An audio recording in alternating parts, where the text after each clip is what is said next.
All right, here we go. Good afternoon, everybody. This is John Barrows. Make It Happen Mondays. Hopefully, you're all having a fantastic Monday here. And your weekend was good. I had a pretty good weekend here. My daughter, I don't know if you saw my Instagram post, but my daughter finally learned how to ride her bike, which was a nice little momentous occasion for a father-daughter type of thing, which was fun. And yeah, the weather here in Boston was fantastic, but unfortunately, the Boston teams didn't do too well this weekend. The Bruins lost and the Celtics lost, so I'm a little bit annoyed about that. But anyways, I was supposed to have a guest on today, but I kind of fucked up the schedule. Guests thought they were supposed to be on last week, and I think they were supposed to be on this week. So anyways, we were going to reschedule that one. So pulling a little bit of an audible today. With that, I'm going to talk about something. I did a post a little while ago on my biggest learning lesson in my career from a business standpoint. And then I wrote a long format blog post on a little while ago called The Downside of an Acquisition. And so I figured because it was super popular, got a lot of people talking and a lot of people asking me questions and being given really good feedback on it. I figured I'd use this as an opportunity to kind of go through that and put it on the podcast. So just like everything, some people like to listen to it, some people like to read it. I'll also put the link to the article here in the Facebook post. And you can also go find it if you're on the podcast listening to it later. But the whole premise here is, and the background on this one is this. When I was about I started my career in sales just kind of like everybody else, fell into it. I got my degree in marketing and then went through and got DeWalt and Black & Decker and then Xerox. And then at around 25 years old, my good friend Chris Merrill, who I still work with today, he started a company called Thrive Networks. And this company was outsourced IT services to the SMB market. And we were self-funded, right? So I jumped on board with him to help run sales and marketing. I think I was the fifth person on board ultimately. And, we were 25, so no idea what we were doing. And then what happened was we scaled that company. We were one of the fastest growing companies here in Massachusetts for a few years in a row. And then all of a sudden we started getting some interest from acquisitions, right? So the IT space, we did outsourced IT services again to the SMB market. And, IT started to become an acquisition model for, to consolidate all. So we started getting some calls and we then got somebody to help us, field all those calls. And eventually my CEO, this good friend of mine, Jim Lippy, he ended up going to a networking event and bumping into a guy from Staples. And they started talking about a business partnership. And then from there, it turned into, hey, why don't you just buy us, right? And so Staples was trying to get into the IT services world. And I probably actually shouldn't be saying the names, but fuck it. So anyways, they were trying to get into the IT services world because they knew like paper and pens and that type of stuff was really on its way down. And they didn't really have a lot of credibility in the IT space at the time. This was, 10, 15 years ago.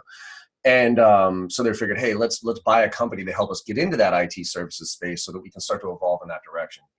And it made all the sense in the world if you kind of thought about it from a big picture standpoint, because we were a really good outsourced IT services company with a scalable business model, but we were self-funded, didn't have a lot of money, so scale was an issue for us. Whereas Staples had all these target accounts for us. I mean, their exact target client was ours. Their ICP was pretty much spot on point with ours. But they didn't have any outsourced IT, right? So the idea is we're going to put our services on their customers and we're going to make it rain. So theoretically, it sounded like a great idea. And we were all pretty young. I think we were all 26, 27, 28 years old. So we had no idea what we were doing. So as we were going through the evaluation process of this huge company, I mean, I think we were about $10 million at the time, revenue standpoint wise. And by the way, for those of you who are listening and jumping on this live, feel free to ask questions. And I'll dive into anything that you want as usual, but I figured this would be a good starting point. But anyways, we didn't know what we were doing. So we brought a consultant in to kind of help guide us through what to expect when it came to an acquisition. And I remember there was, he came in and started talking to us about like, look, the executives are going to ask you questions, the management level, the director level, mainly kind of the ownership, right? And obviously the executives. And these are the type of questions that they're going to ask. And these are the answers you should give.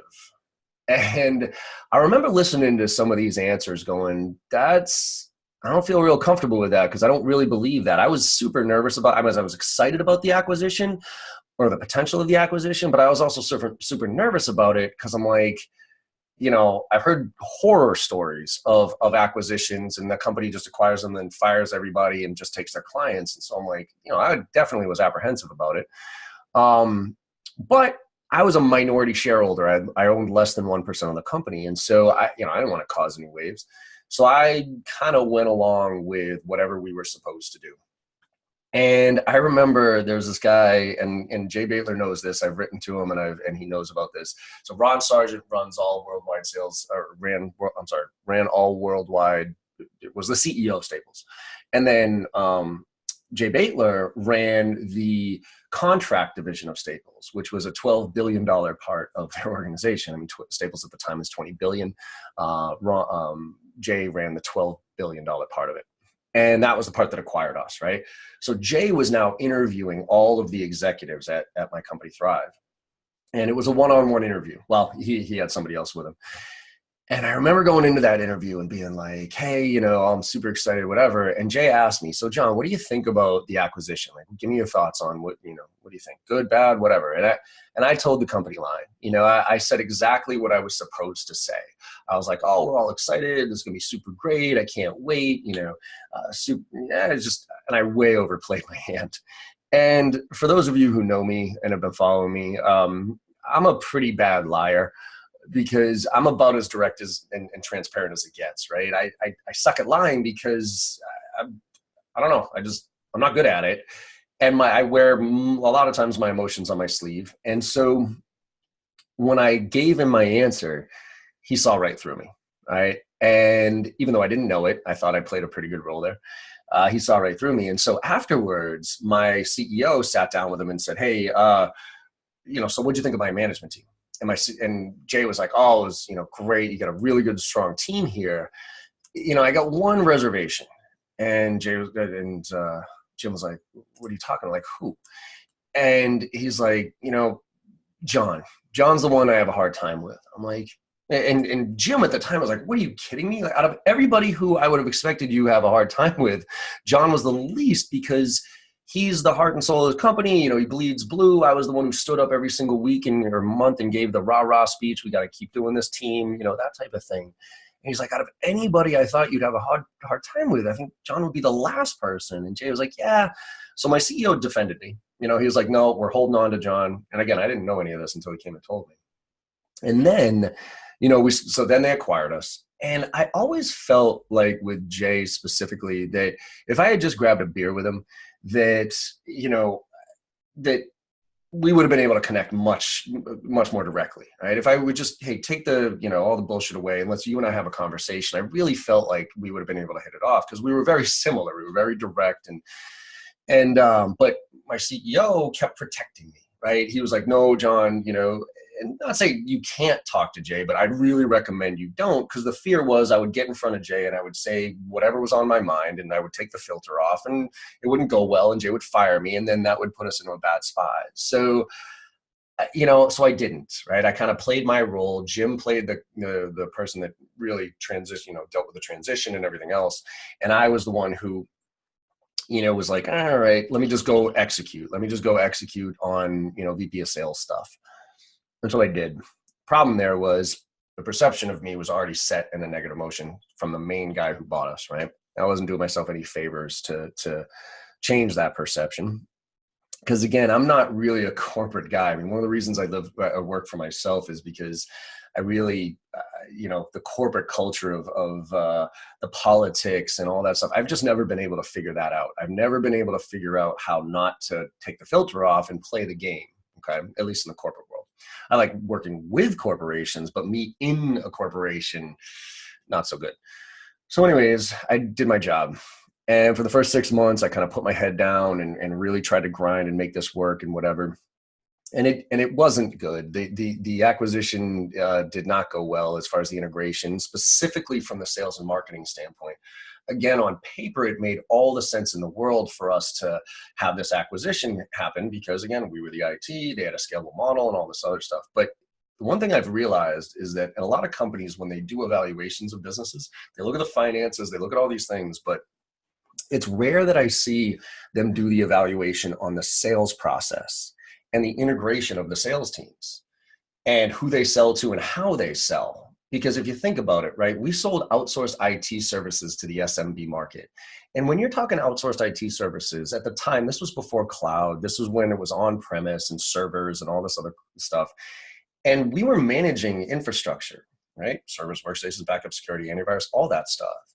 So if we screwed up, we could potentially put you out of business, right? So this wasn't just like this, okay, yeah, no problem, and you sign up for IT services and see what happens. So we sold a very, very high value product to usually the senior executives, CEOs, CFOs within organizations, and it was based on value.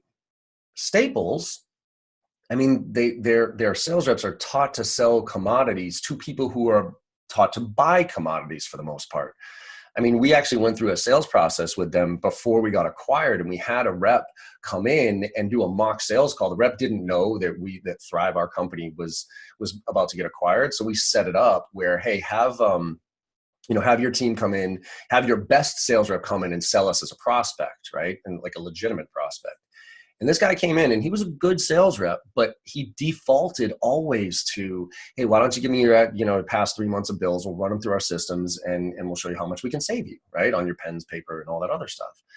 And I kept trying to kind of give him layups like, hey, what about the furniture? I heard Staples has furniture. We might be moving here within the year. Like, how do you do? Well, I can introduce you to my furniture rep. Okay, well, what about the copy print services? We outsource a lot of that stuff. I heard you guys have a copy print. Yeah, once you sign up, I'll introduce you to that rep. So there's no value play. There was no like consultative sale or anything like that. It was purely based on a commodity because that's who they were taught to sell to. So it's no fault of their own. Everybody has different sales processes and some are better fits for others. But now, if you integrate those two sales models, my job as a VP of sales was to now figure out how I can get a sales rep over at Staples who was taught to buy commodities taught to sell commodities to people who are taught to buy commodities, trying to get them to level up a little bit and talk bigger picture on IT, which is scary for people that don't know technology. Like when I first started selling IT, I was scared to death about talking about IT because I knew nothing about it. So I was trying to get that rep to then start to make those introductions.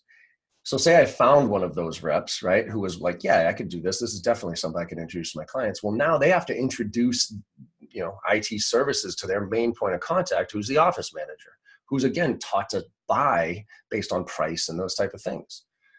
So now you say you have a great sales rep who's like, yeah, I see the value here. And they happen to have a good relationship with a office manager who understands and can say, yeah, this kind of makes sense.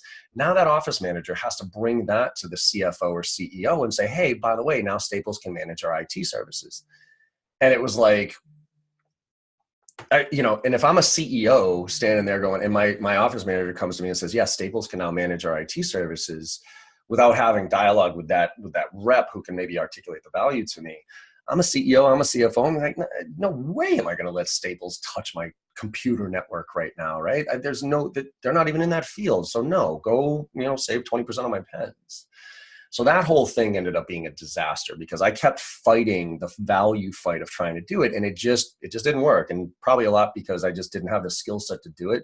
I've always said channel sales is probably one of my biggest challenges as a sales rep. It's the one part of sales I have not been able to figure out. I always say getting my own reps to sell my stuff, hard enough. Getting somebody else's reps to sell my stuff, 10 times harder. So just that alone, a lot of failures on my part. But what happened was for about 6 months, I was super optimistic. This was a new challenge for me. I'm trying to learn new stuff. And then all of a sudden I started getting ornery because I was getting a lot of backlash of the lack of results. And a lot of them were my fault, but there was some other things that I just could not control. And then I started reacting poorly, right? So I went from being very optimistic to being very pessimistic. And, I vividly remember, for those of you who've seen the movie 300, right? About 6 months into the acquisition at Staples, and this is not in the blog post that I wrote. It's about 6 months into that acquisition. I remember sitting in my house with my 50-inch high-def screen, stoned off my ass watching 300 and meant like at 3 o'clock in the morning and mentally thinking I'm Leonidas and my little sales team here at Thrive is the 300 and we're fighting the Persians, which Staples.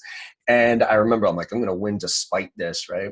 And as soon as that phrase, that mentality came out of my mouth, as far as I'm going to win despite them, I should have walked in and put in my resignation that day, because we were now Staples. I couldn't let that go. And I think that's a big learning lesson for a lot of people who get acquired.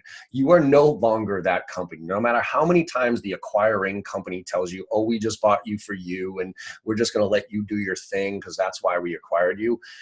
You're no longer just that thing. You are now part of a much bigger entity, and you will eventually get consumed into the mothership, or else it's just not going to work. There has to be the integration, right? And so by me fighting it, again, I should have just at that point said, I'm done.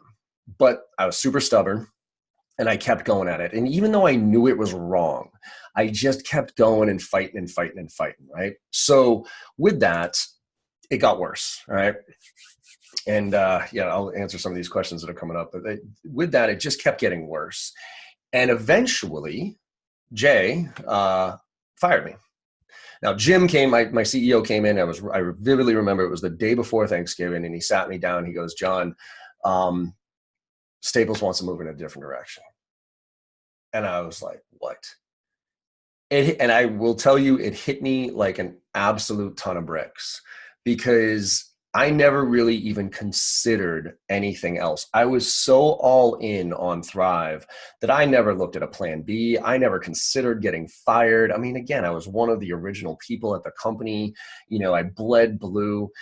And so he was like, and he was saying they were going to offer me another position, which was a demotion, and they were going to hire somebody above me. And by the way, for those of you out there listening to this, if you ever see within your organization, if there's ever a VP of anything, specifically in my case, a VP of sales, and that gets the company to a certain level, and then they hire an SVP of sales, that is the corporate nice way of firing the VP of sales without firing the VP of sales. I see it all the time. It's like, oh, I did the grind work to get us to this level. And they're like, you know what, John, why don't you do this? And we'll hire somebody who's kind of been there, done that as the SVP of sales.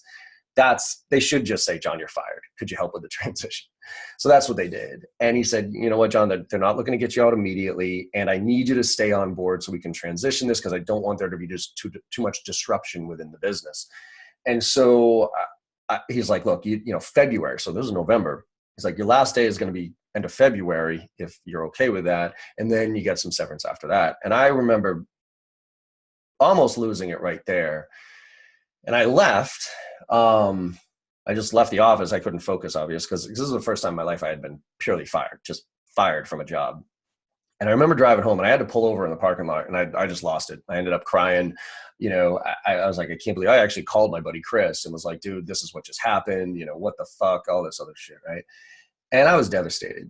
And I went home, and I remember, telling my wife, the girlfriend at the time, now wife, and I was just like, what the hell? And it probably took me about 3 or 4 days to really come to grips with it. Again, thankfully, it was actually over. Well, I guess thankfully or not, the people around me probably didn't thank it. But over the Thanksgiving break, it gave me 4 or 5 days to really digest it and figure it out. And I remember kind of waking up one day and being like, you know what?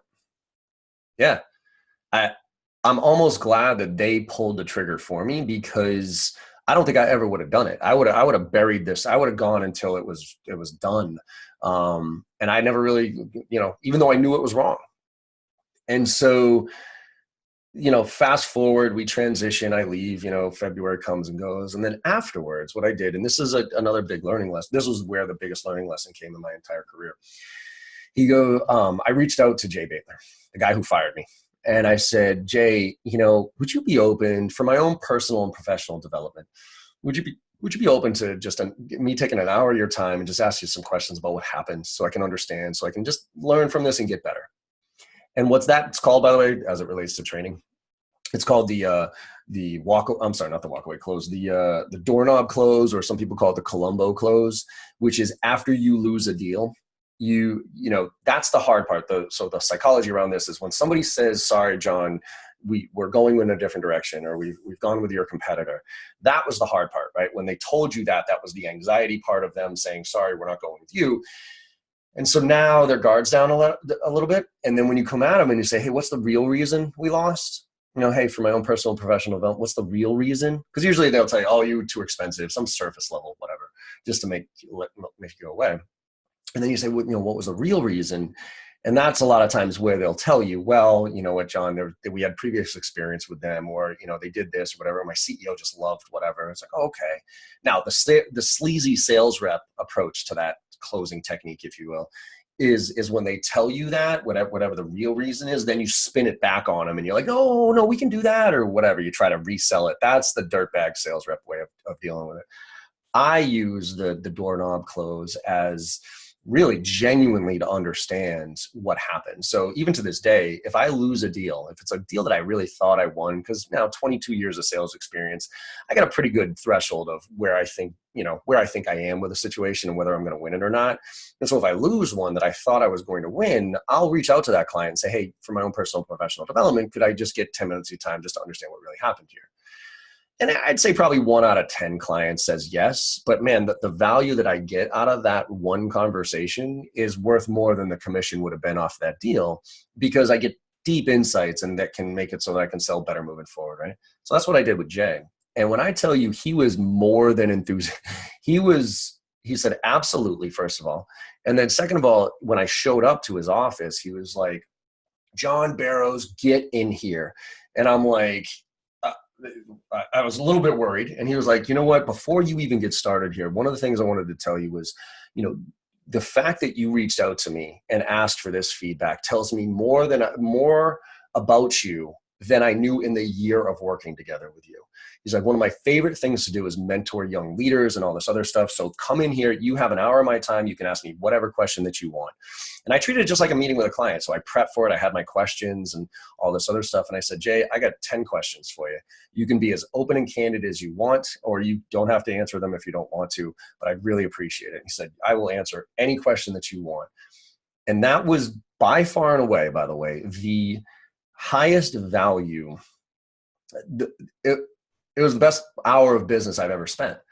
I got an MBA in a box in that 1 hour. And one of the things that really came out of it, which again was the biggest learning lesson here, was I said, Jay, one of my questions was, would you have been open to this conversation when I worked for you? And he's like, yeah, well, of course I would have. Why did you think I wouldn't have been? And I was like, well, because I was kind of told that not to really reach out to you because, I would have screwed things up and whatever. And he looked at me and he said, John, what's the risk? And I was like, well, the risk is I get fired, man. He goes, well, let me paint 2 scenarios for you. He goes, say you went over Jim's head, you had this conversation with me, and I ripped you to shreds. I told you suck, I can't believe you did this, and I ratted you out to Jim and all that other stuff. He goes, would you have wanted to work for me after that? And I'm like, well, no, absolutely not. And he goes, okay, well, so then do you think you probably would have made a choice a little bit sooner and you would have gotten out of this on your terms instead of mine? I'm like, yeah, probably. He's like, okay, now on the other hand, say you went over Jim's head, you and I had this conversation and it went really well. He's like, do you think the last year of your life would have been a little bit easier and would have been a little bit more enjoyable and productive? I'm like, yeah, definitely, if we had a better relationship. He's like, okay, then I'm going to ask you again, what's the risk? And in that moment, that changed my whole mentality on how I view things. And this is the learning lesson. I used to have I got my 12 guidelines to success. And one of them used to be always have a plan B, right? And I disagree with that now, because if you have a plan B, I think that actually detracts from your plan A, right? Because now if you're like, well, if I didn't do that, then okay, at least I have this. I don't think that's the case. I don't think you should do that, because I think you should be all in on your plan A. But what I shifted it to is make sure you're okay with worst case scenario. So this is my tip for everybody after this hour, half hour here talking is now the way I look at decisions. Any decision I make, I ask myself, what's the worst case scenario here? i.e., what's the risk? And if I'm okay with the worst case scenario, I go ahead and I do it. So for instance, if say I'm dealing with like my main point of contact in a deal and I have to go over their head because they're not the decision maker, right? And I know the VP of sales is. And I've tried a couple of times to work with that person. And I know that, my training's the right solution. It's going to make a big difference for them and all that other stuff. But they're either too chicken, or they won't do it, or they're blocking me. And I know I have to get up here. I ask myself, what's the risk? If I go up there for the right reasons with a good message, the risk is I piss off the person, I go over their head, and I lose the deal. As long as I'm okay with that, I go ahead and I do that. Okay. And you can apply this to almost anything. You know what I mean? So that's really the way I've now lived my life, is I ask myself, what's the risk? So just to summarize here, the downside of an acquisition, you can read that post, because acquisitions aren't always good. Most of them are bad, actually, for the acquired company. The acquiring company usually is in pretty good shape. The acquired company, keep an eye out for some pitfalls, okay? And the other thing that I would just say is be open and honest with everybody, especially yourself. When you're not feeling comfortable with something, talk to people about it. Share a constructive feedback on where you are, and be transparent about it, and be justified with your answers. But, don't hide it, because if you hide it to get to a certain point, you're eventually going to have to deal with it otherwise. And that's probably going to end up biting you in the ass, and it's going to end up being worse than if you addressed it up in the front. And at the end of the day, always ask for feedback, because we can always get better. And I learn way more from my losses than I do from my wins. And by the way, Jay Baitler, who's the guy who fired me, fast forward a few years, I had an opportunity to work for Jack Welch, Jack Welch. So Jack Welch and Susie Welch, they started an online MBA program called JWMI, Jack Welch Management Institute. By the way, if you're interested in an online MBA, I would highly recommend taking a look at that one. But they were looking for a VP of sales to help them get their online MBA program off the ground. And some recruiter found me who I had done a favor for a long time ago. And he was like, John, here's an opportunity. And I got all the end of that interview. I interviewed with Jack directly. I interviewed with Susie directly, and they wanted references. You know what reference I gave them? Jay, the guy who fired me. And you know what Jay did? When Jack Welch called Jay Baitler, he called him up, and Jay said, if you don't hire John, you're an idiot. He's like, John Barrows is one of the best, most, promising young leaders I've come across in a long time. And it was because of that meeting. So I leave you with, what's the risk? Ask yourself that question. All right. Every time you make a decision, ask really, what's the risk? And if you are okay with worst case scenario, make that decision all day, every day. All right. Hit a couple of questions here. What's the culture change as you went from Thrive to Thrive being acquired? Staples, the culture change was massive, man. We went from this tiny little company that could make decisions in no time at all, right? I mean, this is the way we worked from a marketing standpoint. Was I had this one kid, Mike Platts, who was, pretty good at Photoshop, and we'd get in and we'd get all stoned and come up with like a marketing campaign, and he would then Photoshop it and would literally be out the door by the next day. Whereas at Staples, all of a sudden 15 people were involved in it. It took 6 months to get a campaign out there. And it was like we slammed into this brick wall. And there was also our mentality of grinder, self-funded, go get it. Everyone on my team worked their asses off. When you get to a huge corporation, there's people that just do their jobs. And there's nothing wrong with that. But there are people that literally just show up at 9 o'clock and go home at 5 o'clock. And that was as far away from our mentality as it could get. And so me trying to get those kids to believe and do all this other stuff, forget it. So there was a lot of cultural things. And again, selling a commodity versus selling value. There was culture change there.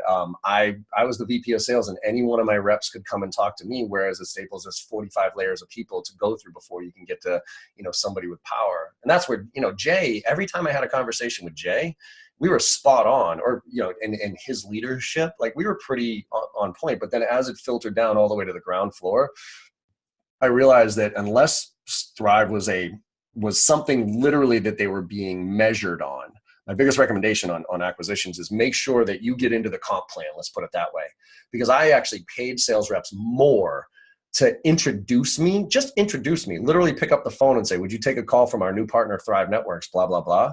And if I would then run that entire sales cycle and close that deal, the sales rep got paid more from me than they did if they had closed that deal on their own from a Staples standpoint, like selling them office supplies. But because the check came from Thrive and not Staples, and because it wasn't something their manager was sitting there saying, where are you on your Thrive quota? And if you don't hit your Thrive quota, you're going to get dinged. Reps are like, yeah, whatever. Like, So what am I actually going to be measured on? That's what I'm going to sell. Everybody knows that, right? So that was a huge part of it. Another question here is, what was the most baller thing you did after being acquired? Tell the story about the Celtics opener party. Oh, that was baller. Yeah. So in the minute left, one of my best negotiations ever. We had a barter deal with the Celtics. They were a client of Thrive. And this was when the Celtics sucked. I mean, sucked so hard. We had 4 seats that were like awesome seats. That was the barter. and it was brutal because they I couldn't even give these seats away, right? I literally couldn't even drive people and pay for them to, all their stuff, and they were like, yeah, no, I'm all set. So then one year I came to the guy who I was negotiating with, like, dude, these seats, it's just not working for us. So he was like, all right, well, we'll give you the whole upper mezzanine area where it's like 200 tickets where you can throw a party for the opening day next year. And I'm like, I guess. And this was right around the time we got acquired. I'm like, okay. So I shook his hand, and the next day the Celtics signed Ray Allen, and then right after that they signed KG, who's one of my favorite basketball players of all time. And the Celtics went from being the worst in the league to the best. And I had tickets for home opener, 200 seats of the mezzanine, and it was insane. So that actually went pretty well. So anyways, appreciate you guys listening in today. I'm going to bounce out. I got a call here at 1:00. So as always, please keep asking questions. For those of you don't know, join us on Friday afternoons. If you go to the Facebook group, the Jay Barrows Facebook group, I think it's just Facebook/Jay Barrows, and then you join the Make It Happen group. Actually, I'm sorry, the Facebook page, and then you join the Make It Happen group. There's a ton of interaction on that. People ask great questions, and a lot of people who have been through my training and stuff like that are in there, and they're answering questions, and so are me and Morgan. And then Friday afternoons from 4 to 5, we do a Facebook Live session like this and answer those questions. And also it's kind of office hours, so you can ask any question that you want. So please join us on Friday afternoons because we're having some fun with it, and hopefully adding some value here. So other than that, you can hit me up on any of the social channels as usual, and make it a great week this week. All right, everybody, we're coming towards the end of the month here. Hopefully you all have a good month set up, and your summer's looking pretty solid as well. But anything I can do to help make that month even better, give me a buzz. All right, make it happen, everybody. Thank you very much.